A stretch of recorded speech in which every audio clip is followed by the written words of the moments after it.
Yo les gars, c'est Florent Splash. Aujourd'hui, une vidéo qui va lier le cinéma et le rap, mes deux passions, et on verra en quoi le rap est introduit dans le cinéma en France, et nous allons le voir en trois axes. 1. Les bandes originales. 2. Les rappeurs acteurs. 3. Les rappeurs réalisateurs. Les références cinématographiques sont régulièrement utilisées dans les textes des rappeurs, et l'inspiration cinématographique peut se faire ressentir dans les clips, qui sont de vrais courts-métrages, tels la série en 4 parties de PNL, ou le clip Deux frères, où on les retrouve réalisateurs ou acteurs de leurs clips pour raconter une histoire, et également le même procédé dans les clips de Lefa également. 1. Les bandes originales. Avant de voir des rappeurs directement à l'écran dans le cinéma, on les a retrouvés dans les bandes originales qui des fois deviennent même plus cultes que le film en lui-même. La haine, 1995. Un film en noir et blanc de Mathieu Kassovitz qui raconte l'histoire de trois amis dont l'un nommé Vince, qui cherche à venger son ami Abdel, tombé dans le coma lors d'une garde à vue. Le film s'accompagne d'une BO avec des morceaux où on retrouve Sniper, NTM, IAM et Danny Dan. Ma cité va craquer, 1997. Un film réalisé par Jean-François Richet, il raconte une soirée de cité qui dégénère suite à une fusillade qui entraîne une émeute des jeunes de quartier. Le point fort du film est sans aucun doute la magnifique BO où on retrouve Shuriken, Passy, IAM et Menelik. Comme un aimant, 2000. Ce film raconte la vie des jeunes dans les quartiers du Panier à Marseille. J'en parle tout à l'heure dans la troisième partie, car en plus de la BO, il est réalisé par Kamel Saleh et Akhenaton du groupe IAM. Et sur cette BO, on retrouve bien sûr Akhenaton, mais aussi Shuriken ou encore Psychiatre de la Rime. Banlieue 13, 2004. Film de Pierre Morel qui raconte l'histoire de Damien, un agent d'élite de la police, chargé de s'infiltrer dans la banlieue 13, qui est dirigé par des gangs pour récupérer une arme de destruction massive. La BO se compose de Diams, Lino, Oxmo Puccino, Rof ou encore Alonso. Mérine, 2008. Ce film de Jean-François Richet retrace l'histoire de ce qui fut l'ennemi public numéro 1 dans les années 70, Jacques Mérine, qui est interprété par Vincent Cassel. Sur cette BO, on retrouve Lino, Rof, Nesbill, Seth Gecko, Kerry James ou encore Oxmo Puccino. Tueur, 2017.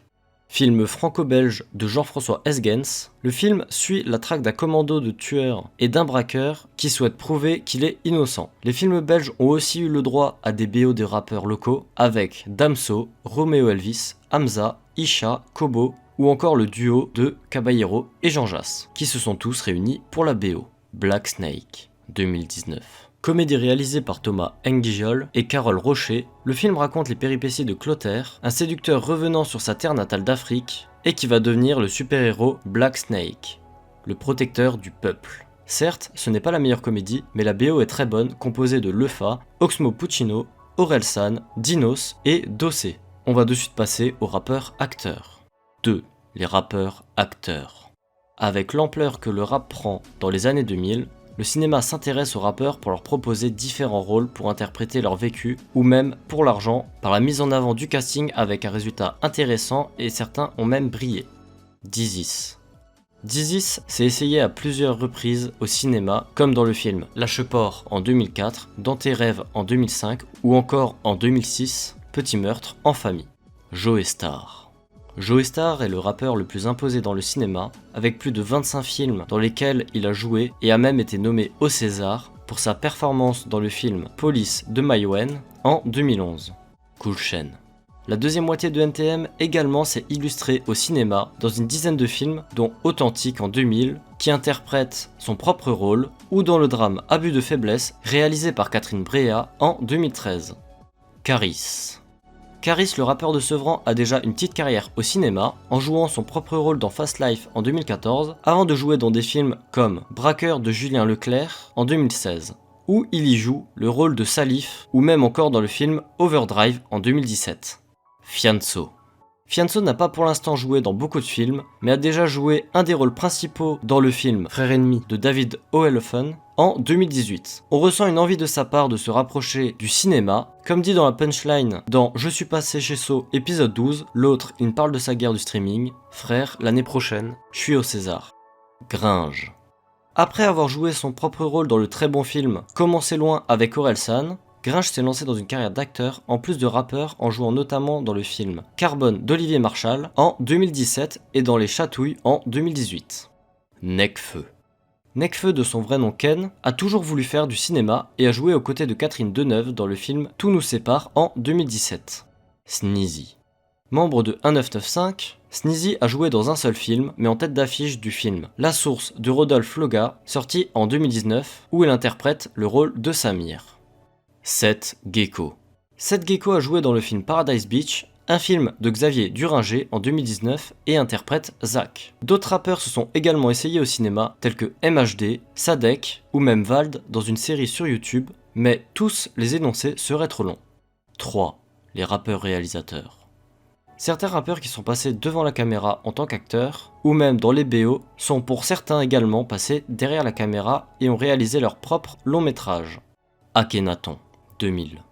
En plus de faire la BO, Akhenaton est le réalisateur du film. Comme un aimant avec Kamel Saleh, il a réuni tout son entourage marseillais et a dirigé son projet de A à Z. Abdel Malik, 2014. Le rappeur parisien Abdel Malik s'est aussi essayé à la réalisation d'un long métrage, Qu'Allah bénisse la France, qui sort en 2014 et retrace le parcours de Régis, un jeune noir surdoué dans la cité de Nehof à Strasbourg, une adaptation autobiographique.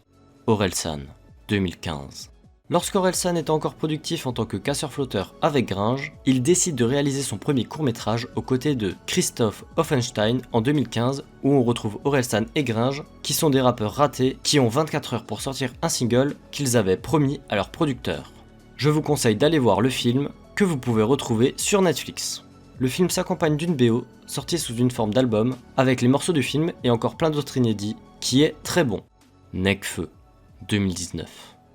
Nekfeu, depuis son premier rôle, a l'air de s'être affectionné au 7e art en sortant son 3e album en 2019 au cinéma sous forme de film documentaire de la création de son album Les Étoiles Vagabondes en collaboration avec Cyrine Boulanoir.